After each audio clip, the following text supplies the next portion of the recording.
حسنت جمیع صالحہ صلو علیہ وسلم۔ جامی سے پوچھیں گے، پھر پڑھیے سعدی سے پوچھیں گے، اے سعدی بتاؤ تم دنیا میں حضور کے متعلق کیا کہتے تھے؟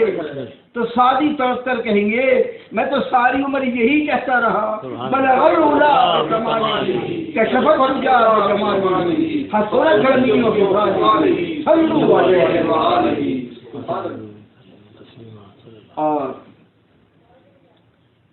جامی سے پوچھیں گے آپ بتائیں ما کنت تقول فی ھذا الرجل، آپ دنیا میں ان کے بارے میں کیا کہتے تھے؟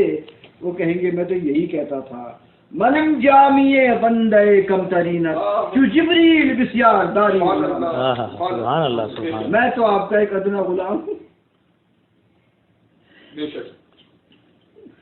جو جبریل بسیار داری غلام، آپ تو جبریل جیسے بے شمار غلام ہیں آپ کے، میری کیا؟ سبحان اللہ۔ اعلی حضرت فاضل بریلوی ان سے پوچھیں گے آپ کیا کہتے تھے؟ ما کنت تقول فی ھذا الرجل، آپ دنیا میں اس عظیم شخصیت کے بارے میں کیا کہتے تھے؟ تو اعلی حضرت کہیں گے میں تو یہ کہتا تھا تیری بات کوئی کیا پوچھے رضا، تجھ سے کتے ہزار پھرتے ہیں، میں تو یہ کہتا تھا۔ لیکن رضا نے ختم سخن اس پہ کر دیا،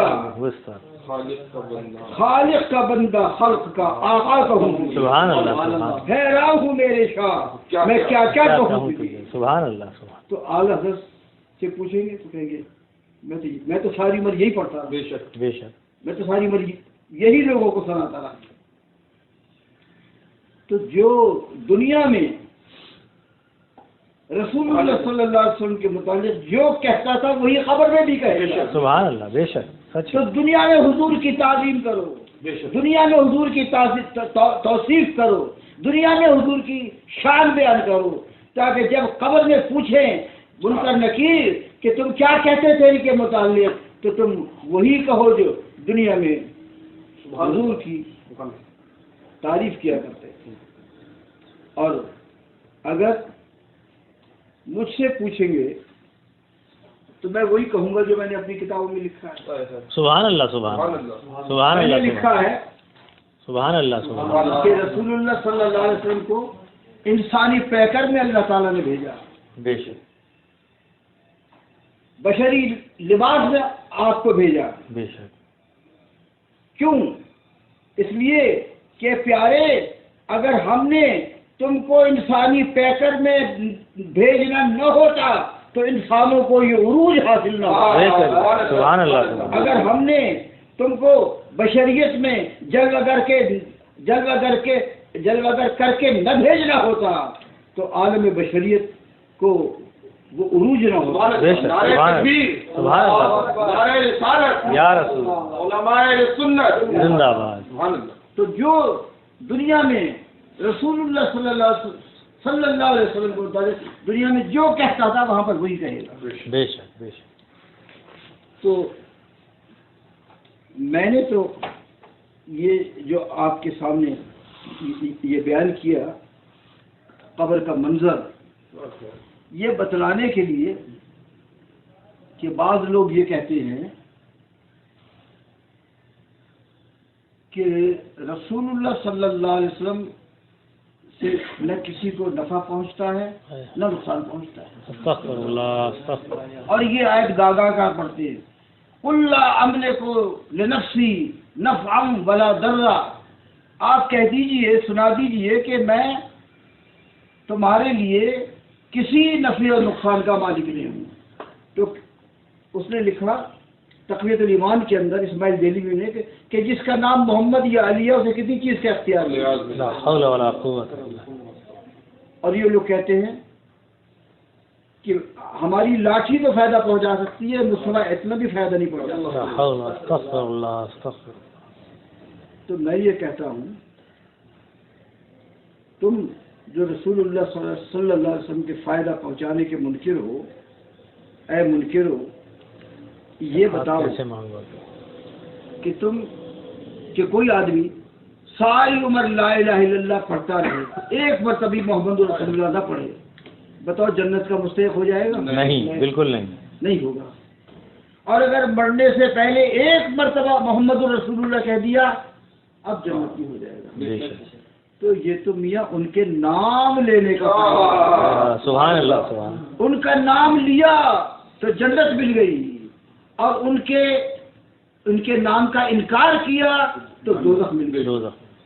تو تم کہتے ہو وہ کوئی فائدہ ان سے نہیں پہنچتا، اور وہ کوئی ضرر نہیں پہنچا سکتے، یہ تو ان کے نام کا نفع ہے۔ تو سوچو ان کی ذات کی نفع کا کیا عالم ہے؟ سبحان اللہ، سبحان، جن کے نام کی نفع اندوزی کی یہ کیفیت ہے، تو ان کی ذات کی نفع اندوزی کی کیا کیفیت ہے؟ سبحان اللہ، سبحان۔ پھر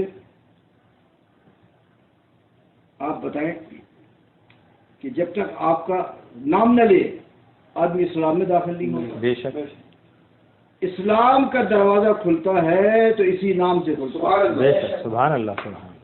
پھر گناہ ہو جائیں اور بندہ توبہ کرے تو توبہ بھی کیسے ہوگی؟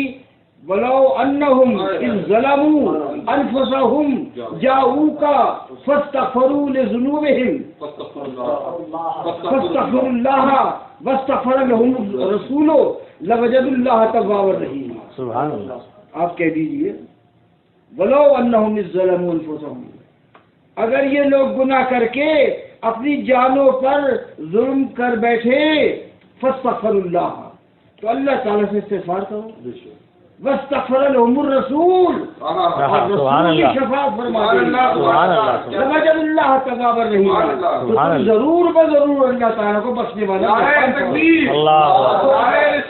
یا رسول اللہ، زندہ باد، سبحان اللہ، سبحان اللہ۔ اسلام کا دروازہ کھلتا ہے تو اسی نام سے کھلتا ہے۔ بے شک، بے شک، توبہ قبول ہوتی ہے تو انہی کے دروازے پر جانے سے ہوتی ہے۔ بے شک، بے شک۔ آپ نے فرمایا من حج ولم یزرنی فقط جفانی، جو حج کرنے کے لیے آیا اور میری زیارت کے لیے نہیں آیا، اس نے میرے ساتھ بے وفائی کی۔ سبحان اللہ۔ آپ نے فرمایا بلانے کو نہیں، اچھا، آپ نے فرمایا من زار قبری وجبت لہو شفاعتی، جس نے میری قبر کی زیارت کی، وجبت لہو شفاعتی، اس کے حق میں سبحان اللہ، سبحان اللہ، سبحان اللہ۔ تو اسلام کا دروازہ کھلا اسی نام سے کھلا، بے شک، توبہ کی مقبولیت ہوئی تو اسی نام سے ہوئی۔ قبر میں اندھیرا ہے، ابھی میں نے قبر کا منظر آپ کے سامنے پیش کیا، تو فرشتوں کے آنے کے بعد بھی اندھیرا رہے گا، سوال جواب ہو جائیں گے، اندھیرا رہے گا، لیکن جب فرشتے پوچھیں گے ان کے بارے میں کیا کہتے تھے، اور بندہ کہہ دے گا ہوا محمد رسول اللہ، ترمذی میں حدیث ہے فَيُنَوَّرُ قَبْرُهُ، سبحان اللہ، ہو جائے گی، سبحان اللہ، تو قبر میں اجالا ہوگا تو انہی کا نام لینا۔ بے شک، بے شک۔ پھر آپ نے دیکھا شب معراج آسمان کے دروازے بند تھے، جبریل علیہ السلام نے دروازہ کھٹکھٹایا، نہیں کھلا، پوچھا کون؟ کہ جبریل۔ مما کا تمہارے ساتھ کون ہے؟ کہ محمد ہوں۔ اب وہ عیسائی ہے، کیا انہیں بلایا گیا؟ نعم قد وہ عیسائی ہے۔ جب یہ کہا تو آسمانوں کے دروازے، سبحان اللہ، سبحان اللہ، تو معلوم ہوا آسمانوں کے دروازے بھی کھلتے ہیں تو اسی نام سے کھلتے بے ہیں۔ شک، سبحان اللہ، سبحان اللہ۔ پھر حساب کتاب ہو جائے گا، حشر کے دن فیصلہ ہو جائے گا، جنت کا دروازہ پھر بھی بند ہی رہے گا۔